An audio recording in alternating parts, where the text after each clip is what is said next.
mae Jos Edwards, sef Jos, yn ôl efo fi. Dwi'n croesawu Jos yn ôl. A mae Jos i fyny yn Blaenau Ffestiniog wedi plannu eglwys newydd, cymuned Gristnogol newydd, Craig Blaenau. Ac dwi wedi recordio yn gynharach efo Jos i hanes o, a'i siwrna fo, a wedyn i galon o'n Blaenau. Felly, da ni'n mynd i fewn i hynna. Jos, croeso i chdi ddechrau ni. Oce, croeso. Diolch, Gwynedd. Da bod nôl. Da cael sgwrs eto. Hyfryd, lyflu. Oce. I deall ti beth sy'n ar yng nghalon ni ydy clywed gen ti am, y galon gen ti am yr ifanc yng Nghymru, bobl ifanc, sydd yn amlwg. Ti wedi cael dy daro yn ddiweddar efo hanes Cymru, cos mae gen y Cymru track record efo yr ifanc yn neud argraff yn does.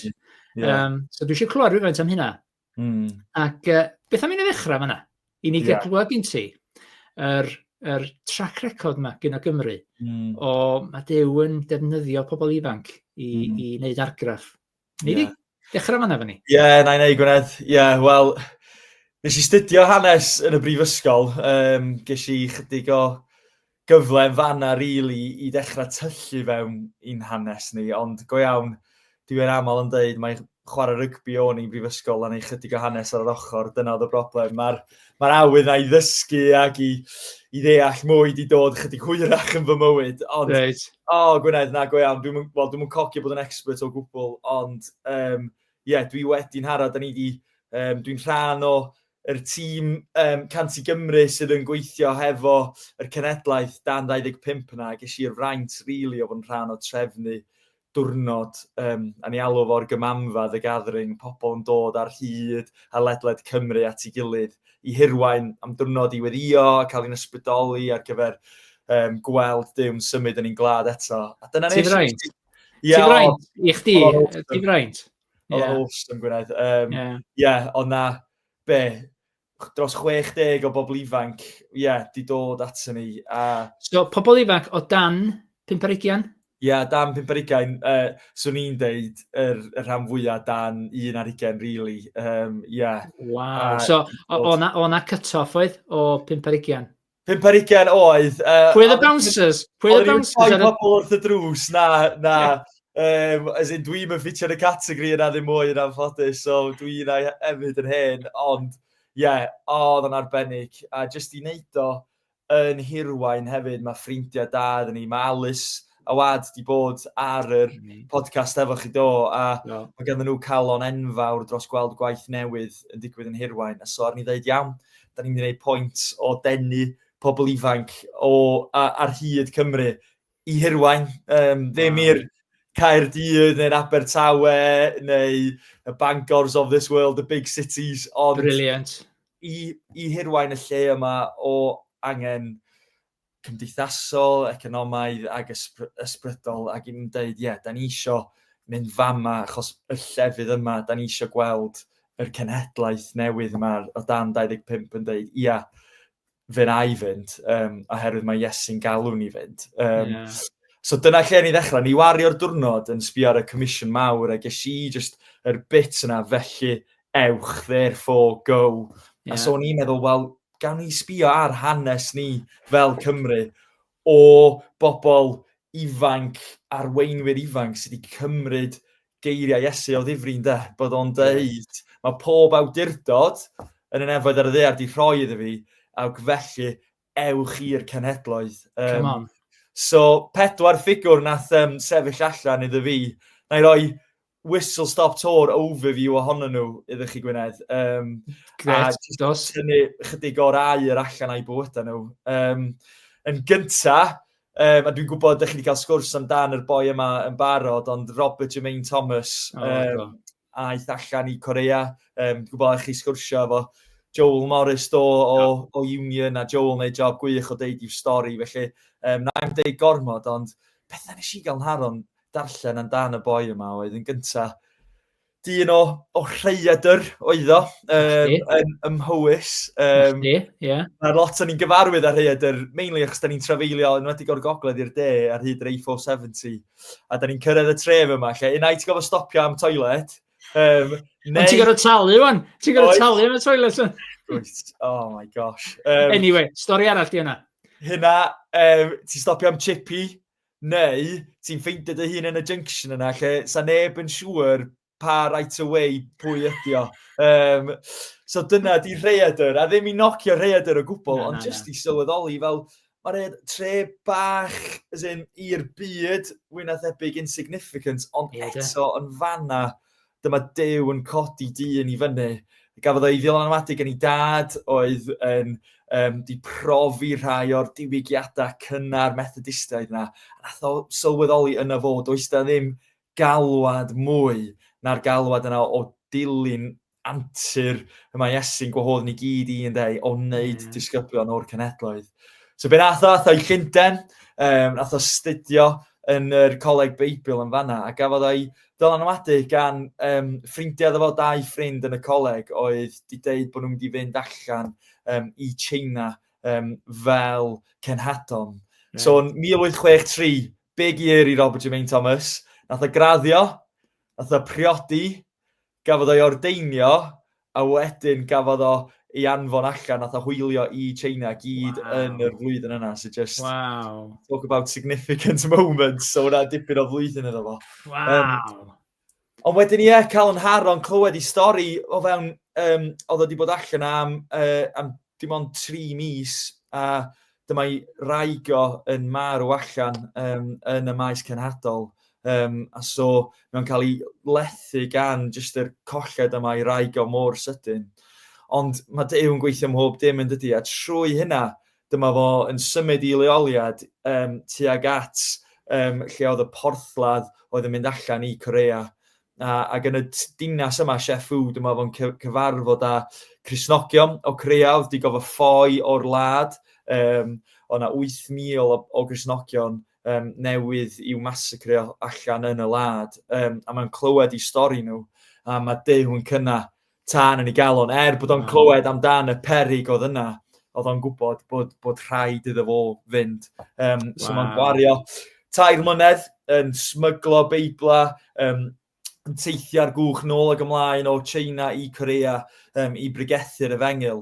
Ond 1866 wedyn, ar yr rescue mission yma, mi o'na 2 o'r criw o Genadon o yna di cael ei dal, oedden nhw'n stuck, a felly dyma nhw'n mynd allan ar rescue mission. Ac dyma nhw'n cael ei interceptio gan yr Llywodraeth Korea, ac hefo hynna wedyn, dyma nhw'n trio roi diwedd i bywyd yr Cenadon. Ond wrth nhw ymosod, dwi'n caru hyn amdano stori, mae Robert Jermaine Thomas yn neud pwynt o gyda fo sach llawn o Beibla, a mae'n neud yn siŵr bod o'n taflu pob un Beibl oddi ar y cwch i'r lan, cyn bod wedyn y milwr oedd ar cleddyf oedd yn pwyntio tuag ato fo.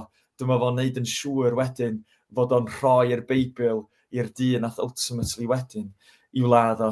Ond fel mae Joel di deud yn y stori, mae pobl yn cymryd y Beibla na adra hefo nhw. A mi oedd papur wal yn beth prin a drud yn Korea. Felly maen nhw'n plastro i waliau nhw hefo papur o'r Beibla yma.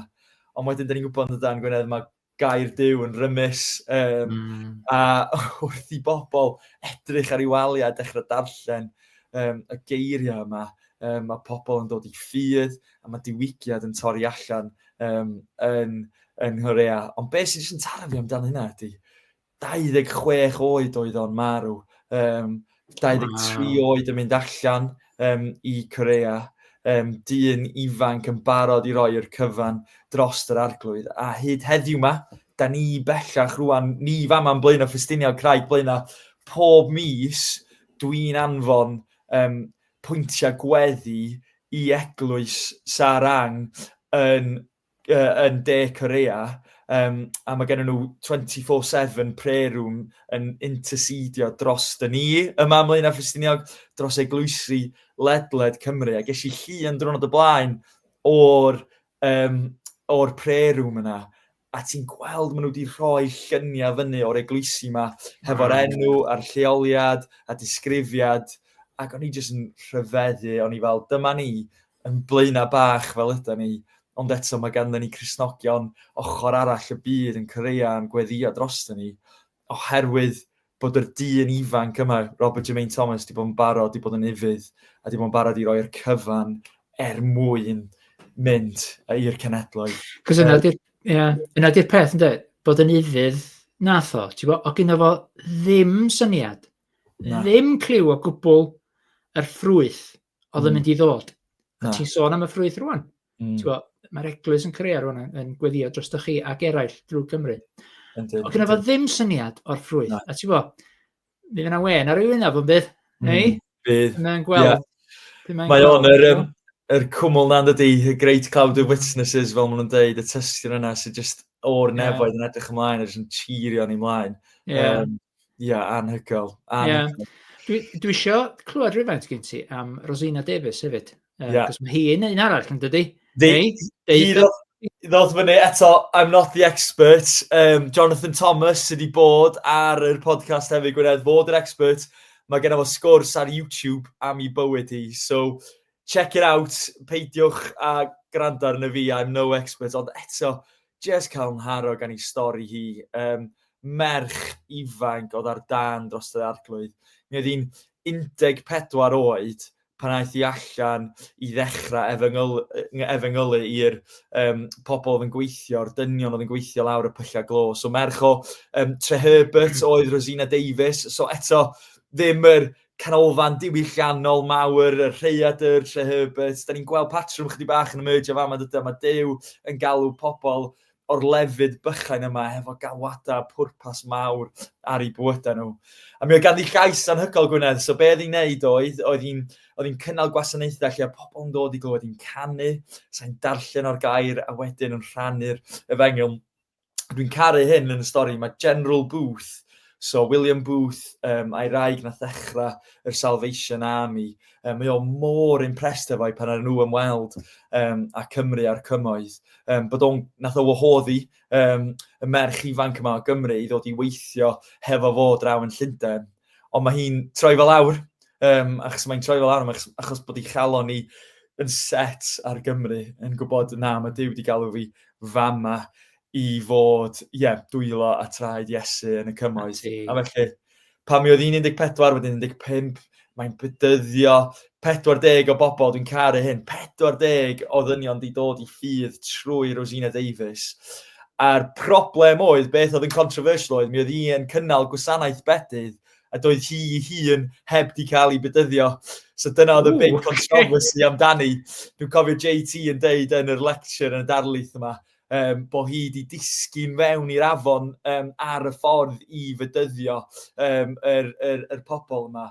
A bod hi, achos gen i bach o sense of humour, di deud, wel, dyna'r controversy drosodd rŵan, di wedi cael fy mydyddio, dyna ni. Ond go iawn, mi oedd hi'n beast. I oed hi, bod hi'n fenyw, ac da ni'n gwybod yn y gymdeithas ar y pryd, doedd ddim statws gan menywod, bod hi di dioddau, salwch, a pob dim fel yna. Mi oedd hi'n, beast, dy'r unig gair allai ddeud, dyma hi just yn, mi oedd hi'n cynnal gymaint o wasanaethau. Nes i ddarllen dwrnod o blaen bod hi yn, 1885, di dal 207 o gwasanaethau yn y flwyddyn yna. A bod hi wedi wneud y pwynt, hi oedd, mae'r haneswyr yn deud, hi oedd y sparc nath cynnar tân y diwygiad yn 1914 yng Ngogledd Cymru. Nath hi ddod fyny i Gaernarfon, Gwynedd, dwi'n gwybod ti'n o cofi dre. A dyma'n dod fyny 10,000 yn dod i'r market hall i'r andar yn un pregethu. Gywir. Ac oedden nhw mor ddiolchgar bod wedi dod i Wenidygaethu yn Caernarfon. Mae'r pobl yn gwneud pwynt y bore wedyn i ddeffro'n gynnar, a maen nhw'n cario hi i top yr Wyddfa mwyn gweld y wawr. Achos dyna'r unig ffordd o pobl Gaernarfon yn gallu diolch iddi'n iawn. Bod nhw'n cario i top yr Wyddfa i weld y wawr. Ond dynes anhygoel eto, di cael ei defnyddio mor ifanc gan yr Arglwydd. Ti'n gwybod, yn gwrando na chdi rwan de, ti'n sôn am Herbert, ynddo? Ti'n sôn am rhaidr, trefydd bach, sort of, pyn bach yn insignificant. Bob parch iddyn nhw, cos maen nhw'n werthfawr, ti'n cael ei gwerthfawrogi gan o'r gymuned yma. Ond beth sy'n dod i meddwl i ydy, beth oedd Nathaniel wrth Philip, na chdi, yn dweud, can any good thing come out of Nazareth, meddwl e? Ti'n bo, can any good thing come out of Rhaidr? Well, yes. Can any good thing come out of Nazareth? Yes. Ydy. Rhyfath efo Rhaidr, Rhyfath efo Trehybyd. So, ti'n bo, gwych ynddo, gwych. Mae'r gobaith i ni gyd ydy. Yndi, mae union hynna, dyna'n union ni'n trio rhannu efo'r criw, a mae'n parhau, mae'r patrwm yn parhau. Y trydydd ffigwr ydy D.E. Jones o Llandderfel. Ti'n gwybod lle mae Llandderfel, Gwynedd, ti wedi clywed am Llandderfel? Ochrabala ffynna? Ochrabala, ia. Come on. So, Nes ti rei fi ar y spot yma do? Yn union, do. Ond dyna di'r pwynt, dwi'n meddwl eto, pentre bach, ond Dew yn codi arweinydd ifanc o fanna. Dyma fo ar ôl studio yn y coleg Beibil yn darllen hysbyseb yn y goleuad, so hwnna'n papur, presbyteraidd ar y pryd, a oedden nhw'n sôn amdan yr angen yn yr ardal yma o gogledd-ddwyrain India yn be maen nhw'n galw bryniau lwsiau, a bod yna llwyth yna, bod yna bobl yna oedd gynt yn headhunting tribe ac erioed wedi clywed yr efengil, a bod angen i gynhadon o Gymru mynd allan yna i ben draw'r byd. Eto, doedd ddim commercial airlines nag oedd, doedd am flights yn digwydd diwedd y 4edd ganrif ar 15, ac yn lle yn gofod cymryd mis o siwrne ar gwch a wedyn cerdded trwy'r jwngl i gyrraedd yna. Ond dwi'n cael un amdano stori, mae'r hysbyseb jyst yn deud, a eith un o'n gweinidogion ifanc, ac ymateb D. Jones, doedd ddim byd dramatig, ond fe nath o fynd i'r gymanfa a deud, wel, os oes gennych chi neb gwell, na i fynd. So dyma fo'n cael ei gomisiynu eto 26 oed oedd o yn mynd allan, a oedd o'n benderfynol, a dwi'n caru hyn amdano fo, oedd o'n benderfynol sefydlu eglwys miso go iawn, so'r pobl miso oedden nhw, miso'r am, a oedd o'n hollol set. Da ni isio hwn bod yn eglwys yn dod o'r tir i hun, o'r bobl i hun. So pan nath o gyrraedd yn 1921, 45 o Gristnogion oedd yn yr wlad. Ac erbyn 1902, erbyn diwedd i amser o'na, mae yna 27,000 o bobl yn deud bod nhw'n dilyn Iesu. A mae Mizoram bellach yr talaith mwyaf Cristnogol yn India. Maen nhw dal hefo yr fflam diwygiad yna nath ddod o Gymru. A dwi'n gwybod hynna fy hun, mae'n arbennig gyda ni fel teulu.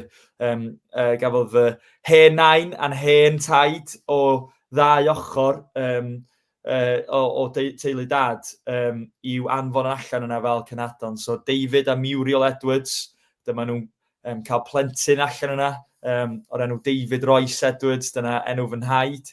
A wedyn ar ôl i fy hen taid, David Edwards, disgyn yn sâl, dyma y presbyteriaid yn anfon cwpl ifanc arall allan yna, sef Samuel a Glenys Davies. Dyma nhw'n cael plentyn merch o'r enw Mae'r, yna Dorothy Mae'r Edwards, Davies, a dyma hi ydy nain ni, a dyma nhw'n byw yna am 10 mlynedd hefyd. So mae'n heili yn linked i'r lle, ond just rhyfeddu efo be nath Duw, a maen nhw dal i ddod. So mae'r eglwys presbyteraidd yn India dal i anfon pobl o Mizoram i Gymru. Mae yna côr arbennig yn dod yna i ganu yma. A maen nhw'n canu, ti'n gen nhw'n gair o Cymraeg, ond maen nhw'n canu ymyna Cymraeg oherwydd yr Cristnogion Cymraeg cynnar nath ddysgu'r ymyna yma iddyn nhw, a maen nhw'n just yn canu a sŵn go iawn Gwynedd, nefolaidd, fel dos a ddim disgrifio fo other than sŵn o'r nefoedd. A maen nhw'n deud, thank you Wales for all that you've done for us. Rhyfeddol, de. So mae jyst yn rhyfeddol. Ond eto, Llandderfel o'r bala.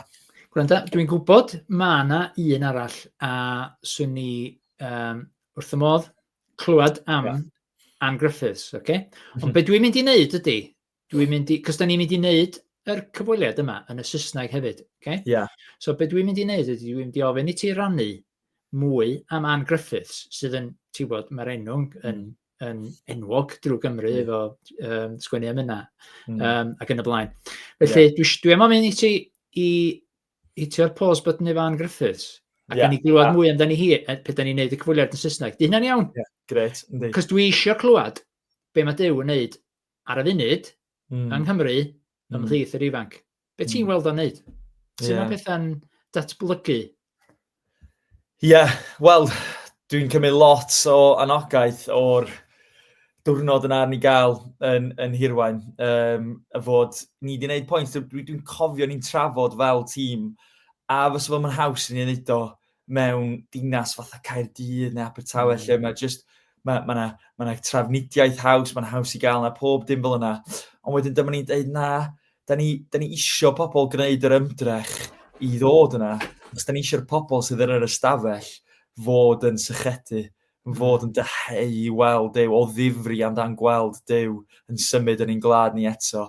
Dyma ni'n dod â llond bws o'r Bala hefo ni, o bobl ifanc. Dyma na criw o myfyrwyr o Gaerdydd yn gwneud pwynt o ddod fyny. Eto dwi'n caru hynna. Dwi'n meddwl am amser i'n brifysgol. Ti'n gallu existio mewn rhyw bybl yn brifysgol yn aml iawn, a ddim sylweddoli cweit cyn y beth sy'n mynd ymlaen o dy gwmpas di, ond dwi'n caru fod y myfyrwyr yma di wneud pwynt o dweud, na, da ni'n di adael y bybl, chos da ni'n gweld, da ni yma, ddim jyst yn Gaerdydd am 3 mlynedd, ond fod Duw actually di galw ni yma ar bwrpas, fod genna fo pwrpas iddyn ni i gyrraedd ein cyd myfyrwyr, ond hefyd, falle bod o'n galw ni i wedyn rhoi yn hynny i'r Hirwains a'r llefydd eraill yma o angen yng Nghymru. So dwi'n meddwl dyna di'r peth cyntaf da ni'n gweld, ydy just yr syched a'r deheuad. Dim ond nos Sul sy'n newydd fod o'n i draw yn Bala, yn eglwys fy rhieni y maes Bala yn Pregethu. Yn y gwasanaeth, mi yna 25 o leia o bobl ifanc yna. Maen nhw'n gweld niferoedd fel yna rheolaidd yn dod. Oedden nhw'n eistedd ddim yn y cefn nhw'n chwarae o gwmpas ar y rhesi blaen hefo llyfr nodiadau yn cymryd nodiadau tra ni'n Pregethu. O, Gwrandewch, o'n i methu credu'r beth. O'n i just fel, waw, mae yna seriousness fama amdan Duw, amdan i nabod o, amdan i weld o yn symud yn ei bywydau nhw, ond hefyd yn ei defnyddio nhw. Felly dyna dwi'n gweld o fewn yr eglwys ydy, yr deheuad, yr syched yma am fwy o Dduw. Ond hefyd wedyn tu allan yr eglwys, dwi'n meddwl, da ni'n gweld hyn yn blaena, a dwi'n gwybod i hwn ddim yn isolated story, ond be da ni'n gweld efo pobl ifanc bellach, gan bod nhw ddim yn tyfu fyny yn mynd i'r capel. Dio ddim yn rhan o'r traddodiad, di ysgol Sul, a clybiau hengti, dim byd fel yna i'w gael mewn llawer o'r trefi a pentrefi ar hyd Cymru bellach. Ond yn aml mae pobl yn disgrifio'r generation yma'r Gen Z yn post-Christian. Nes i glywed rhywun yn rhoi o fel yma, dwrnod o blaen. We're not post-Christian, but we're pre-revival. Mae hynna'n hyfryd ydi. Dydy, A dyna di'r naws da ni'n cael, Gwynedd. Da ni wedi dechrau grŵp alffa i bobl ifanc yma, ac yn gweld bod pryn unrhyw cefndir ganddyn nhw yn y Beibl. Ac felly, hefo hynna, mae yna waith i wneud. Mae yna gwaith sylfaenol, dyna pam da ni wedi dechrau ysgol Sul yma. Chydig bach fel Thomas Charles yn yr dyddiau cynnar yn Griffith Jones hefyd. Da ni eisiau rhoi sylfaeni iddyn nhw o ddeall be ydy'r Beibl a'r straeon yma. Ond hefyd, be da ni'n gweld ydy, maen nhw mor agored, maen nhw isio trafod y pethau yma, maen nhw isio gweld ydy Iesu go iawn, ydy o'n real, ydy o'n gallu gwneud gwahaniaeth yn fy mywyd i. A neithiwr yn cic yn ein clwb ieuenctid ni sydd, dal i ddenu drost, ar hyd y 3 sesiwn 100 o blant o bobl ifanc. O'n i'n neud sgwrs efo'r criw canol blynyddoedd 7 i 8, so plant 11 i 12. A o'n i'n neud sgwrs ar porthi'r 5,000, a just gofyn y cwestiwn yna. Ydych chi'n ffeindio eich hunain yn gofyn y cwestiwn, oes na fwy i fywyd na hyn? A dyma bron iawn pawb yn rhoi eu dwylo nhw fyny, bod nhw'n sylweddoli, mae beth sydd ganddyn ni ddim yn ddigon, a bod maen nhw'n sychedu, maen nhw'n chwilio, a felly dyna di'n galwad ni wedyn fel eglwys, ydy deud, i'r bobl ifanc, y generation yma, dyn nhw ddim yn just afterthoughts. Mae nhw gorfod bod yn flaenoriaeth iddyn ni weld Duw yn codi cenhedlaeth o world-changing leaders fel dyn ni wedi gweld yn dod allan o Cymru yn y gorffennol. Lovely, lovely. Gwranda, mae gen i 2 gwestiwn arall i ti. Da. Okay. Oes, mae gen i 2 gwestiwn arall i ti. Cwestiwn gyntaf di, rhywun ifanc yn gwrando ar hwn rwan. Okay? A maen nhw'n gweld eu hunain yn yr categori yma. Ddim yn angen rheidiol, ddim cut-off o dan 25, ond maen nhw'n gweld eu hunain ifanc. A maen nhw'n teimlo rhyw, mae hwn yn siarad efo fi, dwi'n teimlo rhyw stirring efo yma rwan. Okay? Mae yna rhyw fflam yn dechrau yn nghalon ni. Be maen nhw i fod i wneud efo hynna? Ie. Gair cyntaf sy'n ni'n rhoi ydy, peidiwch y gadael i neb rhoi to ar eich pen chi. Rwan, come on! Be dwi'n gwybod hynna? Dwi'n meddwl dyna nes i gael yn rhan o'n tyfu fyny, a dwi'n deud dwi wedi cael arweinwyr gwych, mentors ffantastig yn fy mywyd i. Ond hefyd, yn anffodus, nes i ddod ar draws hyn, a dwi'n gwybod dwi ddim yn isolated story, ond mae rhai pobl yn ceisio rhoi to ar ben be all pobl ifanc gwneud, a sut fedra Duw ei defnyddio nhw. A fy anogaeth i ydy, fel yn union nath Paul nath o ddeud i Timotheus, dyn ifanc, arweinydd ifanc arall yn fanna ar dechrau ei weinidogaeth, nath o ddeud, peidiwch a gadael i neb eich dibrisio chi gan eich bod chi'n ifanc. Do not let others look down on you because you are young. Ac yn lle, trwy dy fywyd di, trwy byw efo integrity, trwy ceisio'r arglwydd yn y lle cudd, trwy wedyn byw dy fywyd mewn ffydd a ceisio, gwneud enw Iesu yn enwog. Newch chi ddangos i eraill, trwy'r esiampl yna, gymaint mae Duw yn medru defnyddio chi. Ond yn anffodus Gwynedd, dyma sy'n digwydd, mae pobl ifanc, dwi'n gwybod y teimlad yna, ti'n cael y galwad yna, ti'n teimlo Duw yn dweud, dwi eisiau defnyddio chi ar gyfer pwrpasau mawr. Yn teimlo yna, dwi eisiau newid y byd, dwi eisiau newid y byd. Ond wedyn, a beth sy'n drist ydy, yr hynna mae pobl medru cael, ydy fod ni'n teimlo yn fwy a fwy, a dwi'n deall fod bywyd yn galed, a fod heriau'n dod, ac yn aml wedyn, da ni'n gallu suro, a da ni'n gallu meddwl wedyn, in fact, ti'n meddwl ti'n gallu newid y byd rŵan, ond yr hynna ni wedi gael, ni wedi sylweddoli, ti go iawn methu newid y byd. A dyna nes i glywed, dwi'n cofio arweinydd yn deud hynna iddo fi, ond eto, da ni newydd mynd trwy 3 enghraifft yn fanna yn do, o bobl ifanc, arweinwyr ifanc, na literally newid cenhedloedd, oherwydd nhw wedi bod yn ifydd i be oedd Duw yn galw nhw i. So be dwi eisiau annog i bobl ifanc gyntaf, ys ydych chi'n teimlo'r stirring yna, teimlo Duw yn rhoi tân yn eich calon chi am y golledig, amdan gweld cyfiawnder yn ein glad ni, amdan yr llefydd yma wedi gadael ar ôl ac anghofio amdano.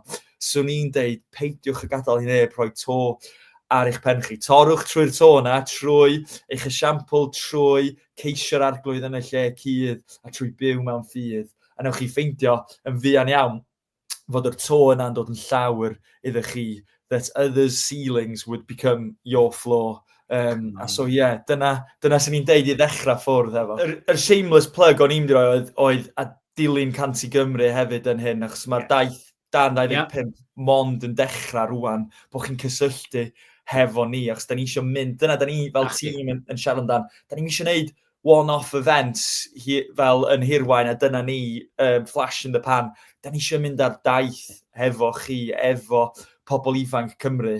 A swn ni'n annog first, mwynhau'n step gyntaf, dilyn ni, Instagram, Facebook, mae angen i ni cael TikTok, dwi'n siŵr, efo'r generation yma, dwi jyst ddim digon cool i hynna ar hyn o bryd. Ond, so ni hefyd yn dweud wedyn, y cam ar ôl...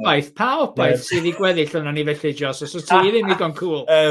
Ond y cam wedyn ydy, mae yna diwrnod arbennig yn dod fyny ar y cyntaf o Fawrth yn Builth Wells, yn Llanelwedd, yn yr showground y fanna. A so ni'n deud, guys, ffeindiwch ffordd i gael yna. Os ydych chi'n ifanc, cysylltwch a'ch eglwys chi, rhannu amdan hyn, ffeindio ffordd i gael yna, neu cysylltu hefo Canti Gymru neu fi beth bynnag, yn union hynna.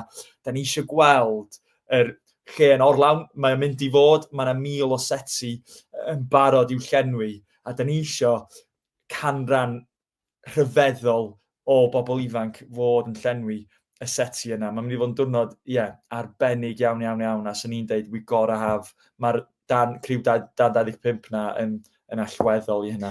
A just i ddeud hefyd am y diwrnod i Gymru, sydd Mawrth y cyntaf, ddim yn unig i under 25s. Mae hwn diwrnod i Gymru, hyd yn oed yn oedran ni. Okay? Yeah. Does o ddim cut-off. Fydd na ddim bouncers ar y drws os da chi ddim, os da chi'n dros 25. Felly mae hwnna'n diwrnod i Gymru. Be di? Okay. Y cwestiwn ola gen i, okay? A mae hwn yn un pwysig dwi'n meddwl. Be sa ti yn ddeud wrth yr arweinwyr, right? Os ti'n arwain eglwys, ti bod, a mae gen ti bobl ifanc yn dy capal di, yn dy gynulleidfa di. Be sa ti'n ddeud wrth yr arweinwyr, wrth yr gweinidog? Ti bod? Be sa ti'n ddeud ynglyn â'r pobl ifanc gennyn nhw?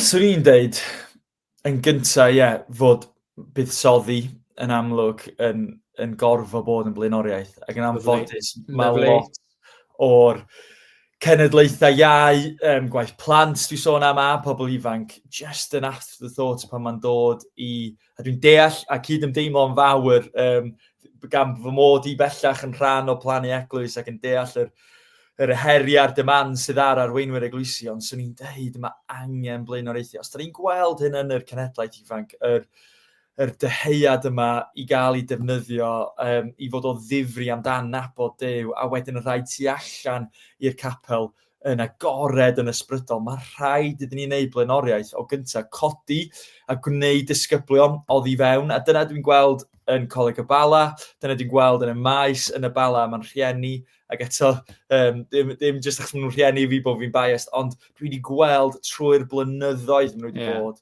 yn y coleg. Mae'n dod fyny at 20 mlynedd bron iawn yn y coleg rŵan. Nhw wedi gwneud pwynt o buddsoddi yn sylweddoli ddim, dyfodol yr eglwys ydyn nhw, ond hefyd nhw ydy'r eglwys rŵan hefyd. A felly mae rhaid iddyn ni wneud yn siŵr bod ein discipleship o ddifri, bod ni'n buddsoddi weld nhw'n tyfu. Mam a dad yn ei grŵp pob nos Iau, criw o bobl ifanc yn dod i'w tŷ nhw. Diolch yn gofod bod yn byd ffansi mawr. Dod i'r tŷ, maen nhw'n mynd edrych trwy'r Beibl a'i gilydd, yn joio pryd o fwyd a'i gilydd, a ti'n gweld wedyn nhw'n cael ei ryddhau. A dyna dy'r pwynt arall. Dwi'n meddwl ti'n gorfod rhyddhau nhw, empowerio nhw, grymuso nhw i gwneud ag i methu. Hefo hynna, dwi'n cofio'r coleg sold out, Meryl sy'n arwain y gwaith yma yna, ac Andy Ollerton yn rhoi cyfleon i fi. O'n i no way yn barod amdano nhw. No way yn barod. Ac oedden nhw'n gwybod yn barod bod fi'n mynd i fethu a bod fi ddim yn mynd i wneud y job gorau ohoni. Ond fel yna ti'n tyfu, fel yna ti'n sylweddoli ac yn deall beth i dyddoniad i, beth ti angen gwthio fewn i fwy.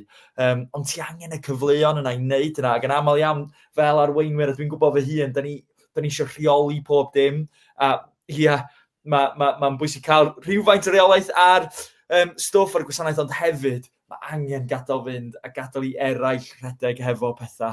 A fel yna wedyn, mae nhw'n mynd i tyfu. A dwi'n meddwl yr enghraifft gorau efo hynna ydy yr deffroad yn Asbury yn der, awakening yn Asbury ar ei ddigwydd Ionawr 2023 yn y prifysgol yn Kentucky draw yn fanna.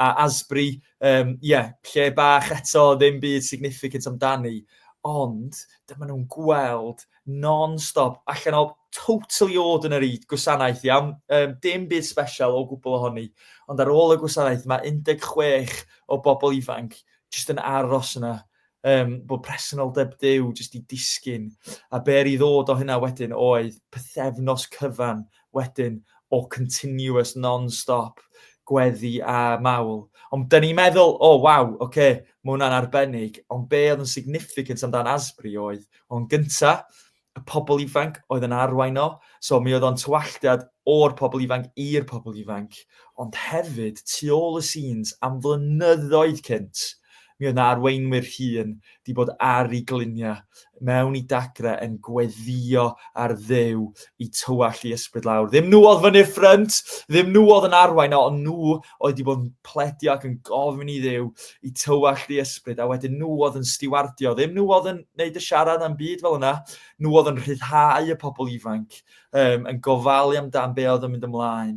A beth sy'n arbennig ydy, mae un o'r arweinwyr yna, David Thomas, yn dod i'r diwrnod yna, ydy, ar y cyntaf o Fawrth, diwrnod i Gymru. Da ni'n mynd glywed chydig o'r hanes fwy am hynna, ond da ni'n gweld ond ydan, mae Duw yn dod ble mae pobl isio fo. God comes where he's wanted. Ac efo yr cenhedlaeth yma, Gen Z yn dyheu, ond wedyn yr arweinwyr yma, ar ei gliniau yn gofyn i'r arglwydd i dywall i ysbryd am flynyddoedd cynt. Da ni'n gweld Duw neu rhywbeth arbennig wedyn. So mae'r rôl enfawr i fuddsoddi, i ryddhau ac i weddio gan arweinwyr hun. Briliant. Gwranda, Jos, diolch i ti. Okay.